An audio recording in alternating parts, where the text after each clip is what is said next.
그 계약서는 이제 보통 법무팀에서 많이 다루는 분야인데 계약서 중에 조금 난이도가 좀 있는 계약서 중에 하나예요. 라이센스 계약서가. 이게 왜 그러냐면은 사실은 배경 지식이 좀 있어야 되는 분야거든요. 그리고 다른 계약서에 없는 조항들이 많아요.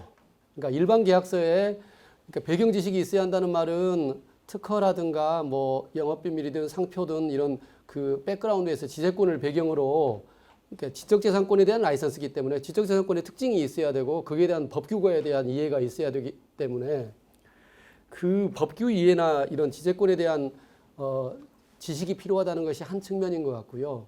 실무적으로는 다른 데 안 쓰이는 조항들이 굉장히 많이 나오다 보니까 생소해요. 그러니까 라이선스 계약 쪽에 업무를 하지 않다가 갑자기 딱 보면은 이게 뭐지? 뭐 재실시 허락은 또 뭐고 뭐 실시료를 계산하는 방식도 좀 독특하고 뭐 물건값 지불하는 거하고 다르잖아요. 방식이.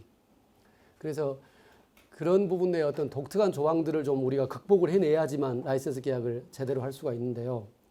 실제로 이제 이쪽 분야의 활용도는 굉장히 넓어지고 있는 것 같아요. 예컨대 프랜차이즈 계약이 바로 상표 라이센스가 줄기가 되는 거 아십니까? 그러니까 프랜차이즈 계약하면은요, 세 가지의 결합이라고 하죠, 보통.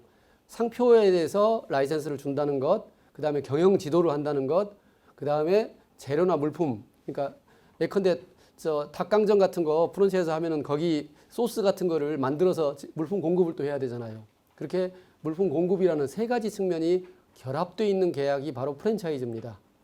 그런데 그 중에서도 가장 줄기에 해당되는 것이 상표 라이센스죠. 그러니까 이런 식으로 계약이나 거래의 특징을 제대로 이해를 해야지만 이제 말하자면 어떻게 이제 처리할지가 나올 수 있는데요. 아예 시작부터 한번 조금 어려운 문제를 제기해 볼까요? 어느 회사에서 저한테 이제 컨설팅이 들어왔는데 상담이 들어왔는데 미국에 진출하고 싶다 해요. 미국에 진출하려고 프랜차이즈 이제 음식점업인데 뭐 더 업종은 더 자세히 말하지 않을게요. 어쨌든 꽤 한국에서는 이제 성공을 거두었어요. 그거를 미국 교포사회 쪽으로 통해 가지고 미국에 또 분점을 냈대요. 두 군데를. 프랜차이즈는 아닌 방식으로. 그래서 내가 물어봤어요. 그 분점이 프랜차이즈가 아니면 뭡니까 그게 도대체? 뭐 지사도 아니거든요. 그리고 별개의 미국 법인이 개인 사업자지만은 운영하고 있어요. 그게 프랜차이즈지 뭡니까? 이제 이게 딜레마인데요. 프랜차이즈를 내려면은 미국의 FTC의 통제를 받거든요. 그러니까 한국으로 말하면 공정거래위원회. 미국의 FTC에 등록을 해가지고 마치 한국에서의 프랜차이즈 룰처럼 가맹사업 관리에 관한 법률이 있지 않습니까? 등록을 해가지고 뭐 엄격해요 거기도. 그런데 그런 절차를 하나도 밟지 않고 그냥 떡하니 분점을 내놓은 거예요. 뭐 신문에도 광고도 내놓고. 이미 내놓은 상태에서 저한테 와서는 이제 미국의 프랜차이즈 사업을 어떻게 전개할까요 하길래 그쪽 캘리포니아 쪽 법규가 좀 까다롭거든요. 그거부터 먼저 검토하셔야 될 것 같은데요. 이제 그랬더니 다음 니즈가 그거예요. 그럼 변호사님, 나 프랜차이즈 하기 싫은데요. 그러면은 그냥 라이센스 계약으로 가면 안 되겠습니까? 잘 들어보세요. 프랜차이즈 계약은 아닌 그냥 상표만 라이센스 하는 계약으로 대체해버리면은 굳이 FTC의 규제를 안 받아도 되지 않습니까? 하는 질문이에요. 될까요? 제가 이제 그랬어요. 이제 그 회장님이 직접 나오셔서 그 프로젝트를 진행하고 계셨기 때문에 차마 그 자리에서 뭐라고는 못했고 이제 실무 책임자한테 그랬어요. 제가 이거를 상담해서 답을 드릴 수는 있는데 아마 부정적인 답이 나갈 가능성이 꽤 높습니다. 근데 돈 들여서 하실 겁니까를 먼저 물었어요. 왜냐하면은 미국의 FTC 룰을 저도 공부하려면 꽤 까다로운 저희 이제 미국 변호사한테 리서치도 시켜야 되고 사실 저희 사무실은 캘리포니아 변호사가 없어요. 그래서 파이널리는 그 주에 심지어는 미국에 50개 주로 간다 하면 50개 각 주의 변호사한테 그 프랜차이즈 룰에 대해서 그러니까 FTC 룰이 있고 다시 주법이 있거든요. 미국이 그게 복잡한 나라잖아요.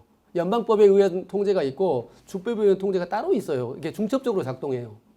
그래서 그 두 가지를 다 살펴야 됩니다. 그러나 지금 뭐 아직 지점 2개 있는 상태에서 이제 좀 전면적으로 확장시키려는 정도이지 아직 타겟팅된 주도 정하지 않으신 것 같으니 저희가 일반론에서 검토는 해볼 수가 있지만 비용이 듭니다. 근데 그 비용의 결과는 제 예상은 좀 부정적일 수가 높습니다. 그래도 하시렵니까를 먼저 물었어요. 실무 책임자한테, 사모님한테. 해보겠다는 거예요. 근데 결론은 어떻게 났을까요? 저희 나름대로 열심히 캘리포니아 프랜차이즈 이제 한국에 번역된 법들도 리서치하면 나오거든요. 그래서 그런 것 조사하고 그다음에 저희 이제 미국 변호사가 리서치한 내용들 쭉 체크하고 해보니까 해결책은 없어요. 무슨 얘기냐면은 자, 제가 분명히 뭐라고 했습니까? 프랜차이즈의 기본 형태가 그러니까 라이센스가 있고 라이선스란 말은 그냥 상표를 갖다 쓴다는 의미예요. 말하자면은 뭐 가장 흔한 걸로 맥도날드가 있다 그러면 맥도날드의 이름을 쓸 수 있는 권리 딱 이만큼이에요. 그러면 그것 플러스 뭐라겠습니까? 경영 지도는 뭡니까? 자, 매장은 이렇게 꾸미고요. 그 다음에 그 손님들 동선 어떻게 하고요. 이런 거 메뉴판은 어떻게 하고 가격 정책은 어떻게 하고 이게 경영 지도거든요. 그 다음에 물품 공급은 뭡니까? 그 물건의 핵심 소스 이거는 이제 또 가지고 있어야지만 이제 컨트롤할 수가 있으니까요. 그리고 그래야지 비용도 그러니까 더 많이 벌 수가 있죠. 라이선스 피만 가지고는 약해요. 실제로는 물품 공급에 의한 마진으로 또 많이 장사를 한단 말이에요. 그랬을 때, 자, 보십시오. 내가 이제 물었어요. 그러면 순수하게 라이선스 계약만 하신다는 의미는 뭐냐면요. 경영지도 없음. 자, 메뉴판 네 맘대로 해. 동선 네 맘대로 해. 간판 네 맘대로 달아. 그걸 허용하시는 겁니까? 했더니 그건 아니죠. 그 다음에 물품 공급을 안 해야 돼요. 그러면은 소스를 공급 안 하면은 소스 노하우를 가르쳐줘가지고 알아서 하라게요? 그러면은 A 지점 다르고 B 지점 다른데 그게 도대체 프랜차이즈 맞긴 해요? 하고 고객들의 항의가 뒷발치겠죠.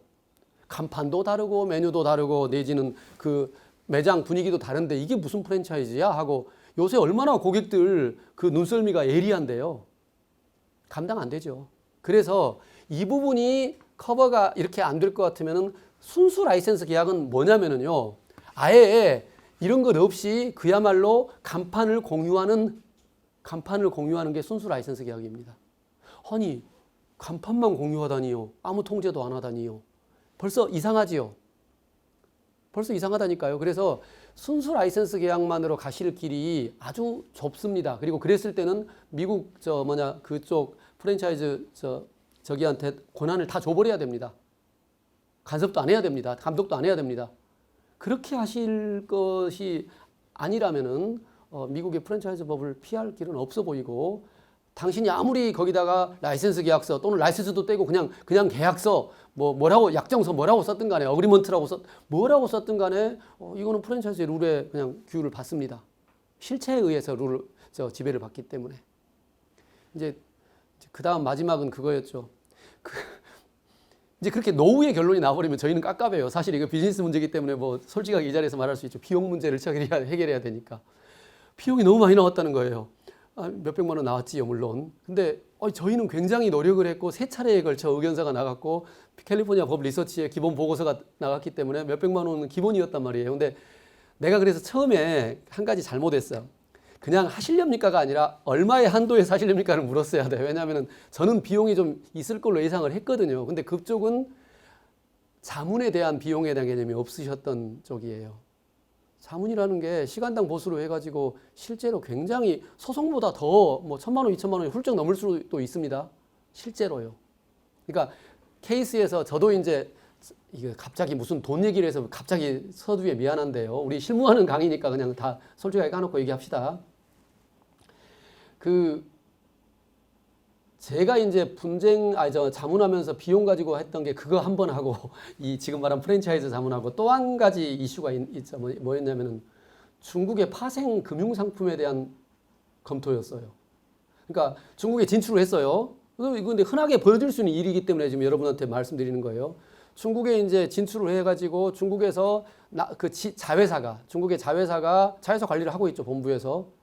근데 자회사가 이제 남은 어떤 자금을 융통이라기보다는 우리 마치 MMF에 넣듯이 자금을 좀 넣으려고 환해지 상품 하나를 추천을 받아가지고 중국의 농상은행인지 무슨 은행에 그 해지 상품 계약서를 딱 갔는데 계약서는 굉장히 짧아요. 두 페이지예요. 근데 뭔 말인지 하나도 못 알아먹겠다는 거예요. 당연하죠. 환해지 상품에 대해서 지식이 있어야지 알죠. 그래가지고 그 계약서 검토를 의뢰를 했어요. 딱 2페이지니까 자기들은 얼마 안 들겠지 하고 생각했나 봐요. 저희는요, 이제 그걸 실제로 작업을 해야 되는 저희 입장에서는요, 중국 변호사가 일단 번역을 해야 돼요. 이게 뭔 뜻인지를 나와야 되니까. 그 다음에 금융 변호사가 이 환해지에 대해서 이해를 해가지고 해야 돼요. 그걸 이제 파이널 이제 제가 책임자로서 정리해가지고 드리는 3명의 변호사가 매달려서 한 결과 또 역시 몇백만 원이 나왔어요. 그러면서 이제 저 고객의 피드백. 아니 무슨 계약서 2장에 몇백만 원이 웬 말입니까? 아니 보십시오. 이게 사건의 특징을 봐야 돼요. 그러니까 계약서 검토에서도.